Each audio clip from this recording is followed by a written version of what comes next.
Bonjour à tous et bienvenue dans un nouveau vlog 100% jardin.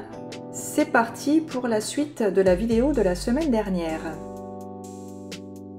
Ceux qui ont suivi savent qu'on avait commencé à démonter notre ancienne serre qui était complètement fichue. En fait, on avait retiré ce qui restait de bâche et là maintenant on va pouvoir terminer en retirant complètement l'ancienne armature. Je vous montre rapidement comment on s'était débrouillé pour bien la fixer au sol la première fois, mais vous comprendrez mieux quand on mettra en place la nouvelle. Toute l'armature a été démontée, il nous reste donc les deux bacs intérieurs qui ne devraient normalement pas bouger parce que niveau largeur, la nouvelle serre a exactement la même dimension que l'ancienne. On a fait place nette en retirant l'établi et les étagères qu'on a mises donc de côté et qui seront réutilisées dans la nouvelle serre.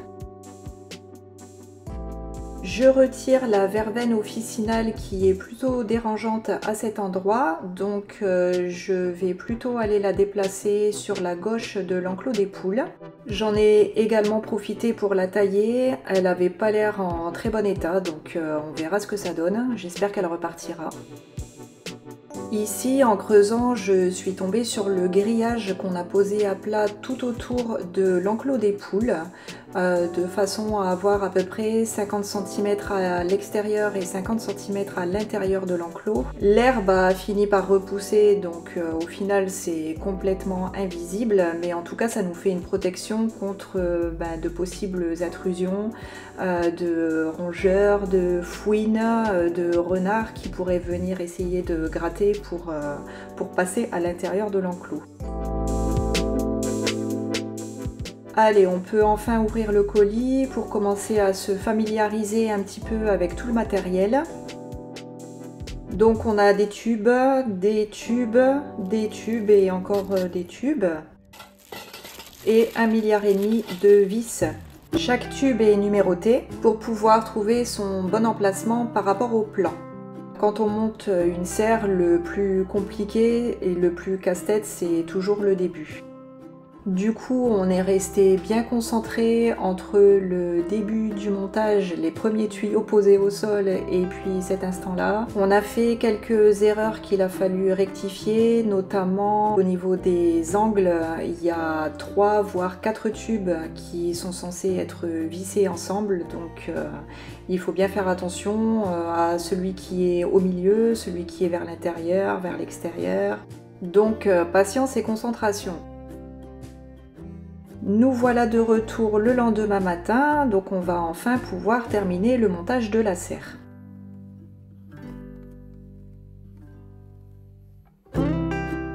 On en est là. On est d'accord. Voilà.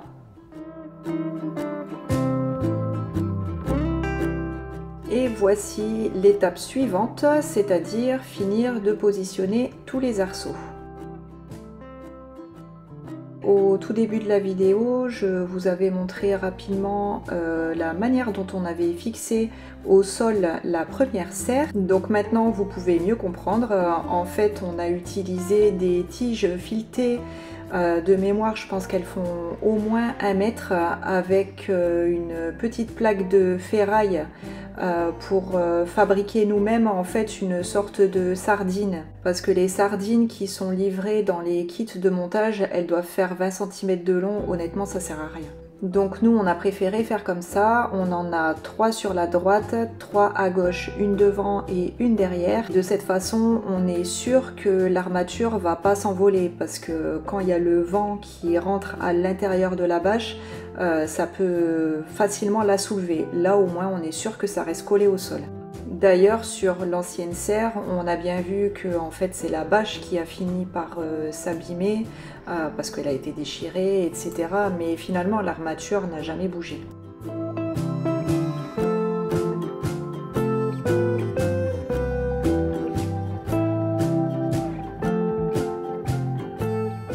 Alors on pense que ce nouveau modèle sera plus résistant que la première serre parce qu'en fait le diamètre des tubes est plus large d'une part, et d'autre part on remarque qu'il y a beaucoup plus de renforts, notamment sur la partie basse de la serre, sur le devant et sur l'arrière, et tous les arceaux sont doublés. Par contre elle est plus chère forcément, si on veut une meilleure qualité il faut mettre un petit peu plus. De mémoire il me semble que la première on l'avait payée 180 € et celle-ci je crois que c'était 250, mais il y avait une promotion en cours sur Amazon. Du coup il me semble qu'à la base elle est plutôt proposée à 300 €.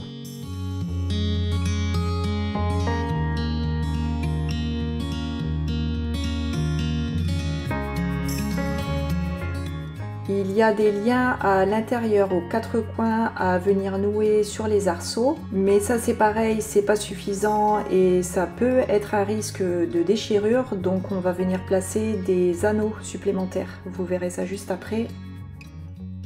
Sur ce modèle, on a une porte devant et une porte derrière. On a aussi réutilisé les anciens piquets pour pouvoir venir y fixer l'armature. On en a 4 à droite et 4 à gauche qui doivent être enterrés de au moins 40 ou 50 cm dans le sol.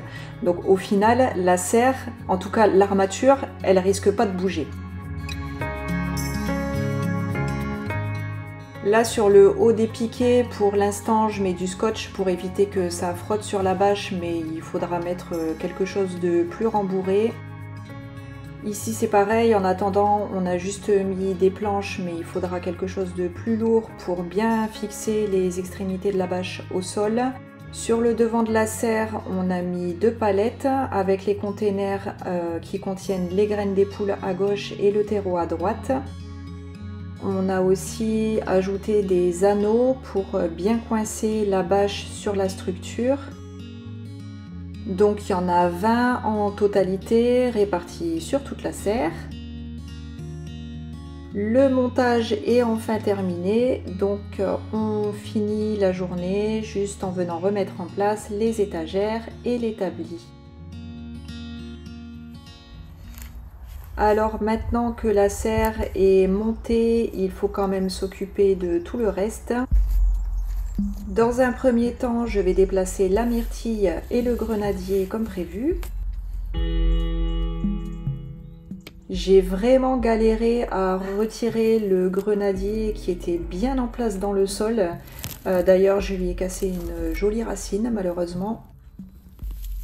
Tout d'abord, la myrtille, je viens la mettre dans la bordure de petits fruits à côté des cassis. Il faut savoir que la myrtille est un arbuste acidophile, donc c'est-à-dire que normalement elle devrait être plantée dans de la terre de bruyère, ce qui ne sera pas son cas, avec une exposition mi-ombre, ce qui ne sera pas son cas non plus. Du coup, est-ce que c'est de la maltraitance ou un test? À vous de voir, hein. On va dire que c'est un peu des deux. La myrtille c'est bon autour du grenadier que j'ai effectivement bien abîmé, donc là c'est sûr c'est de la maltraitance. Je coupe la branche. Je raccourcis également quelques racines pour stimuler la reprise du grenadier après sa plantation. Et puis je l'éclaircis copieusement en commençant par tout ce qui dérange à l'intérieur. En taillant les parties supérieures, je suis tombée sur un nid de menthe religieuse. Mais bon, là pour le coup, il a l'air complètement vide, donc c'est bon, j'ai tué personne.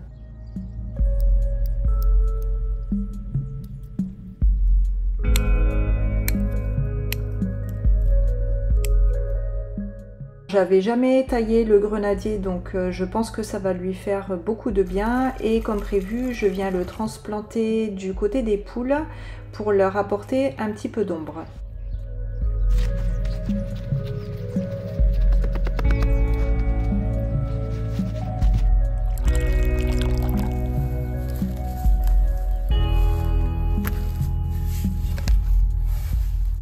Un petit coup de râteau dans la zone dégagée. Je continue sur ma lancée en venant tailler toutes les anciennes tiges florales complètement séchées de la bulbine. Et puis je vais m'attaquer à la vigne qui a tendance à pousser vers l'extérieur de l'arche. En fait, elle va chercher naturellement un maximum de lumière, donc c'est juste une erreur de notre part. On aurait dû la planter sur la gauche et non pas sur la droite. Là pour le coup c'est trop tard, je ne peux plus la déplanter pour la mettre de l'autre côté, donc je vais la contraindre entre guillemets à suivre la course que j'ai envie de lui donner. La vigne se taille normalement à 3 yeux, mais vu que moi je dois lui donner une forme bien particulière, si je dois aller chercher le 4e œil, c'est pas grave, je taille un petit peu plus haut. Je lui retire donc tous les sarments qui ont poussé dans le mauvais sens. Et je ne garde que ce qui m'intéresse, donc c'est-à-dire ce que je peux guider assez facilement sur l'arche. Et je la noue avec un lien extensible. Direction la serre à présent pour faire du rangement et de l'organisation. On avait utilisé la cuve pour protéger nos affaires en attendant de terminer le montage de la nouvelle serre. Donc maintenant je peux la vider, je vais tout trier et puis mettre les choses en place de manière pratique. J'ai beaucoup de petites boîtes en plastique comme ça qui sont complètement mortes. Donc je les jette et puis je pourrai faire rapidement l'inventaire de tout ce qu'il me reste comme graines.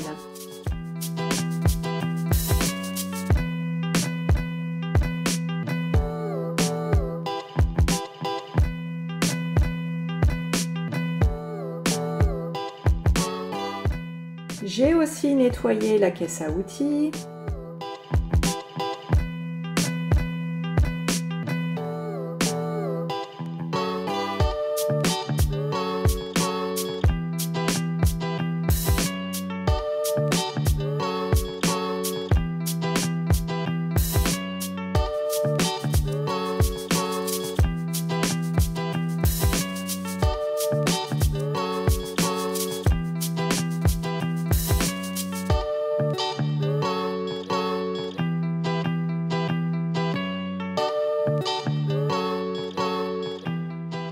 Ici, j'ai un gros mélange de graines de tournesol.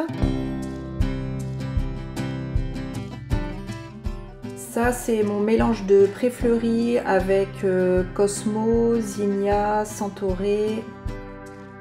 Des graines de gazon qu'on va peut-être finir par semer un de ces jours. Et mes graines de moutarde que je ressèmerai encore l'année prochaine. Ici, j'ai regroupé quelques liens avec des accessoires d'arrosage. On a aussi des goutteurs à mettre en place. En triant, j'ai finalement retrouvé 3 bobines de rotofil.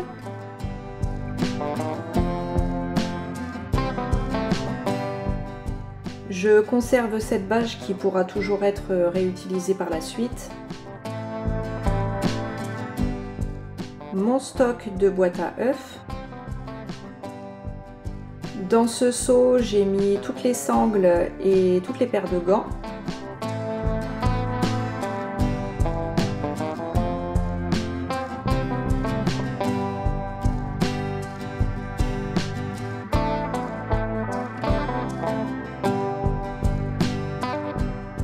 Et voilà, donc le résultat, c'est quand même beaucoup moins le bazar. J'ai mon stock de paille ici pour les poules pour le moment, mais il partira ailleurs rapidement dès qu'on aura besoin d'utiliser les bacs.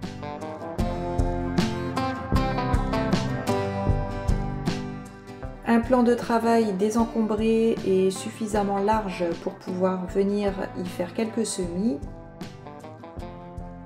Et des étagères plutôt bien organisées pour le moment. Maintenant, je ne sais pas combien de temps ça va durer.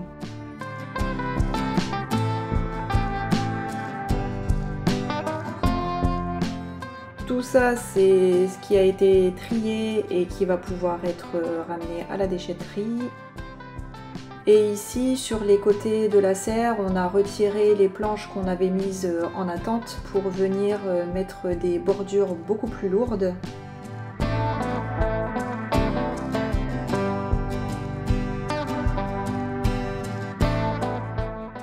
Voilà, donc finalement on a une serre qui fait la même largeur que l'ancienne, mais qui par contre est plus longue de à peine 50 cm, et ça fait toute la différence.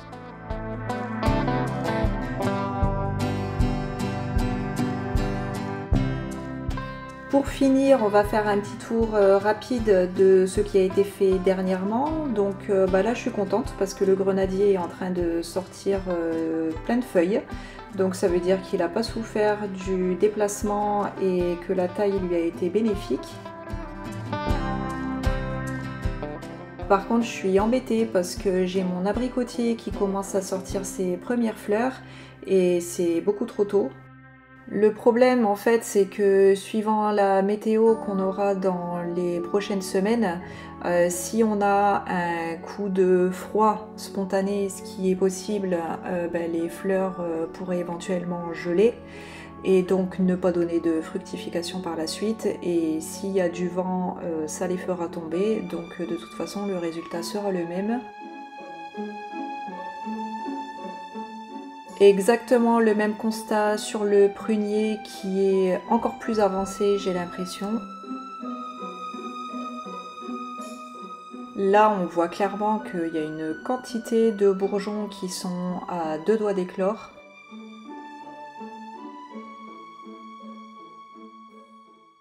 La moutarde a fleuri, donc il va falloir que je fasse un premier fauchage assez rapidement avant la montée en graines.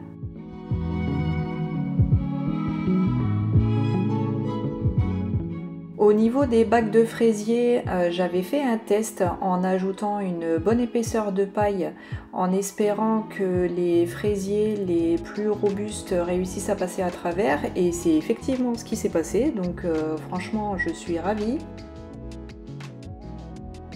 Je fais attention de faire un arrosage bien régulier par contre pour pas non plus trop les faire souffrir, et a priori ça leur convient. Ici, on a les salades que j'ai plantées il y a à peu près 2 semaines maintenant. Au niveau de la haie qui avait subi quelques modifications, taille et compagnie, tout a l'air de bien se passer. J'ai des arbustes qui commencent à se réveiller tout doucement, donc c'est une bonne nouvelle. Voilà ce qu'il en est à ce jour du jardin. On est en février, on a fini le plus gros des travaux on va dire, donc ma foi on est prêt pour les semis qui vont certainement commencer dès le mois de mars. J'espère que vous aurez passé un agréable moment en ma compagnie et on se retrouve dans une prochaine vidéo.